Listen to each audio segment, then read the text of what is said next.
Mesdames et messieurs, bonsoir et bienvenue dans cette édition d'information de la semaine sur Lola Plus TV. Les titres. C'est un souffle de soulagement pour les habitants de Conakry, particulièrement ceux de Kagbélé. Le gouvernement vient d'offrir un pont à ce dit quartier qui servira dorénavant le transit entre plusieurs quartiers de la capitale. Une des reines du groupe Les Awadi a tiré sa révérence ce lundi à Conakry des suites d'un arrêt cardiaque à l'âge de 73 ans. Il s'agit de Blandine Komassa, le noyau principal et compositrice du groupe. C'est tout pour les titres. Bonsoir. La population du Kagbélé se réjouit de la construction et l'inauguration du pont dénommé Paul Kagame. Nos reporters ont recueilli quelques propos de certains citoyens. Reportage. Situé dans la commune de Dubreka, le quartier Kagbélé vient de bénéficier d'un pont échangeur de 5 mètres de hauteur, permettant aux usagers de faire des échanges économiques et d'autres besoins de la population guinéenne. Ce carrefour de Kagbélé, qui était le nid des embouteillages, va désormais se débarrasser de ces difficultés de circulation des personnes et de leurs biens. La réalisation de cette infrastructure crée des sentiments de joie chez de nombreux habitants de la zone. On est très content de cette pont-là. On souhaite que aussi de continuer comme ça. Et le pont aussi a été rapide. Donc on est fiers de ça. Je demande tout le monde aussi d'être content de ce qui passe à l'heure là en Guinée. On est toujours content. Je suis très ravi et je remercie le président CNRD, Mamadi Doumbouya. Il a beaucoup fait pour nous. Nous sommes très contents, nous sommes très ravis et j'espère que, même pas moi seulement, mais les Inessa guinéennes ou bien les Inessa de Kagbélé, ils sont tellement contents, ils sont tellement ravis. Ça m'a rendu plaisir, de façon qu'il a commencé de redire la Guinée. Là, ça m'a rendu plaisir. L'échangeur, au cas de l'échangeur qu'il est en train de faire ici avec la route qu'il est en train de faire, là, ça m'a trop rendu. C'est une fondation de part du développement d'un pays. Parce qu'on voyait ailleurs, c'était en commun, on veut vivre comme de chaque pays. Depuis 1981, je suis là. Mais ce que je vis, depuis que je vis le pôle là, je suis très ravi et je suis très content de colonel Mamadi Doumbouya. Le fait qu'il avait fait ça à notre présence, vraiment, on souhaite que Dieu nous donne longue vie et Dieu nous donne longue vie et santé pour tous les Guinéens. Nous sommes très contents pour le pont. Le pont est bien fait. Dans leur dit, ces habitants manifestent la joie mais aussi prodiguent des conseils et soulèvent des critiques liées à cet ouvrage. Il ne s'agit pas de faire quelque chose, mais l'entretien aussi par rapport à un projet financier, la somme est tellement élevée, c'est très important. La solution c'est quoi? Après l'inauguration, moi j'aimerais réellement, il arrive à penser pour l'organisation d'ici, parce qu'on connaît les marchands de la Guinée. Toutefois, une fois, ils vont venir commencer à s'asseoir un peu partout au bord de la route. Les véhicules, les motards n'auront même pas l'opportunité de marcher. Donc par rapport à ça, et puis l'hygiène aussi leur manque. Tu verras une bandeuse, bon, elle arrive à vendre quelque chose là, ça tend vers la pourriture, il jette au bord de la route, il bouge. On peut dire qu'on est précipité pour l'ouverture du pont, parce que ça manque beaucoup. Les alentours, vous-même, vous voyez. Et le design aussi manque.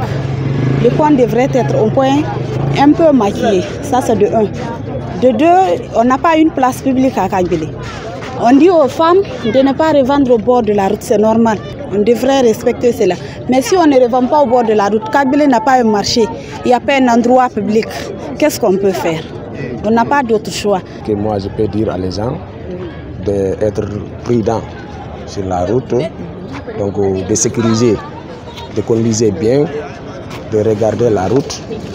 Donc avec les gens aussi qui vont à côté, ils n'ont qu'à se mener sur la route un peu pour que la circulation soit bien. Il faut qu'on libère au bord de la route. Ça c'est la vie du Guinéen. Il faut que tout le monde quitte ici, c'est pas au marché.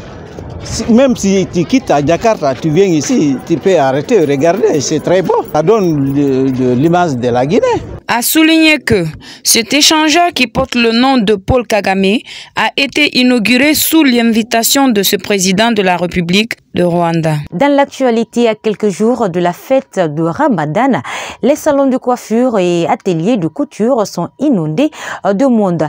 Nos reporters ont sillonné dans certains quartiers de la capitale pour interroger quelques maîtres d'ateliers. Reportage. Quelques jours de la fête de Ramadan, les fidèles musulmans de Guinée se préparent pour célébrer cette fête sur toute l'étendue du territoire national. Dans les ateliers de couture et de coiffure, les constats ne sont pas les mêmes. Chez certains, la réalité des clients se fait sentir, mais chez les autres, sauf le jour réel de la fête, qu'on remarquera l'affluence des clients. Ce maître couturier précise que les clients se font rares par rapport auparavant.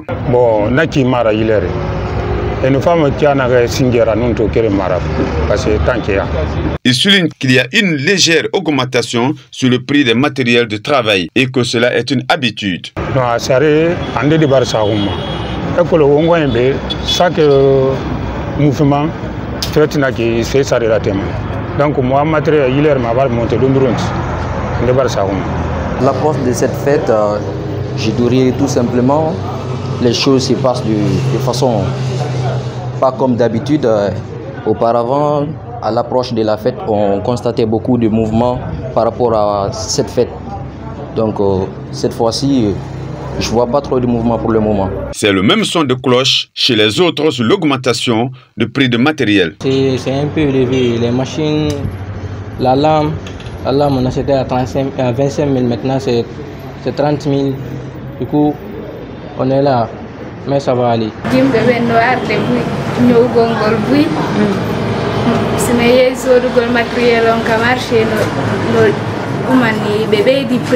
Pour cette année, la fête de Ramadan intervient dans un contexte économique difficile chez les citoyens guinéens. Je l'annonçais dans les titres, l'artiste Blandine Koumansa est décédée ce lundi à Conakry des suites d'un arrêt cardiaque. Cette dame fut membre de nombreuses années du groupe artistique traditionnel Les Awagi. À la maison mortuaire, parents, amis et collaborateurs se sont rendus tôt ce matin pour des salutations d'usage. Compte rendu.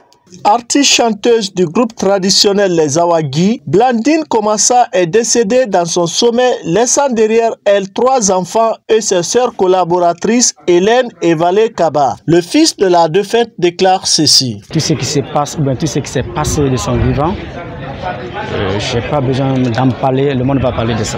Sa maladie date depuis plus de 10 ans. Okay. Et là, lors de sa maladie, on a fait beaucoup de démarches. Autant de postes à Condé, on a fait recours au gouvernement, mais on n'a pas eu de retour. On a dit d'envoyer les dossiers de tous les malades, mais on n'a pas eu de retour. Comme ça, on s'est battu tout avec les personnes de bonne volonté pour venir nous aider, pour pouvoir s'occuper de la maman. Donc, on a monté des projets. De nos jours, le projet à la présidence pour pouvoir soutenir les mamans. L'appel que je lance aux autorités, aux personnes de bonne volonté, c'est vrai, Blandine n'est pas tout aujourd'hui, c'est Dieu qui a voulu ainsi. Mais l'appel que je lance au gouvernement, c'est maintenant de décider de venir en aide pour soutenir les 2 autres. Parce que le groupe est malade. S'il faut après la mort venir en aide, ça ne sert à rien. Elle est vivante, il n'a qu'à venir la soutenir. Si l'État venait en aide, ça ne devrait pas être comme ça. Selon un de ses proches, cette dame était malade depuis 10 ans, mais elle n'avait bénéficié d'aucun soutien du gouvernement, une situation que déplore ce dernier. On a perdu un grand baobab. On a perdu un grand baobab qui est maman Blandine. On ne sait pas de quoi faire. Mais tout ce que moi je peux dire, maintenant, c'est dire à la population, à l'État précisément, de nous aider pour les 2 autres qui sont restés et faire face à cela pour ne pas subir ce qui a passé. Et tous sont malades. Il fut un temps, ils m'ont appelé. Oncle, tu peux rester là, que nous perdons notre vie comme ça. Et en tant que promoteur culturel, j'ai dit, qu'est-ce que vous voulez que je fasse pour vous? Il faut que tu nous aides. C'est comme ça que j'ai informé notre mouvement. On a pris nos bâtons de pèlerin on s'est mis en tâche, on a fait un projet qu'on a déposé au niveau de la présidence pour le soutien des mamans. Et qu'aujourd'hui, l'un parmi eux est quitté. Présent à cette cérémonie funèbre, cet artiste exprime en ces termes. D'abord, c'est une maman à moi, voilà. Je l'appellerai communément Maman Blandine.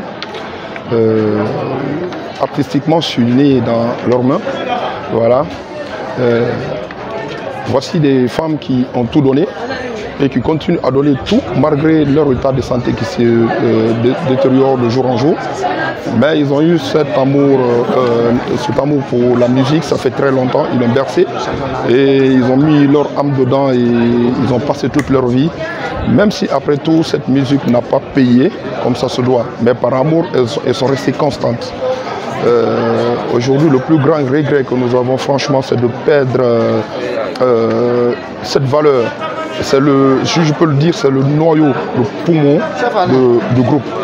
Voilà. Et vous constaterez que dans certaines de ces communications, c'est celle qui composait tous les morceaux au sein du groupe. Et il y a celle qui a la lead, celle qui a la lead qui est Valé Keba. Elle interprète tous ces morceaux. Et l'autre troisième qui est la maman Hélène, c'est elle qui fait tous les accoutrements. Donc c'est un groupe qui se complétait. Le fait de perdre cette dame, le groupe a eu un choc dur et la culture guinéenne en général, mais la culture Loma en particulier, a vraiment perdu une très grande icône. Évoluant dans la musique traditionnelle, les Zawagi ont à leur palmarès 3 albums studio. Sowoningo sorti en l'an 2000, Manoriva Union en 2006 et un double album Hommage aux femmes et à la Guinée sorti en 2013. Suivant les salutations d'usage et les derniers adieux, l'enterrement de cette disparue est prévu ce mardi prochain à Koya.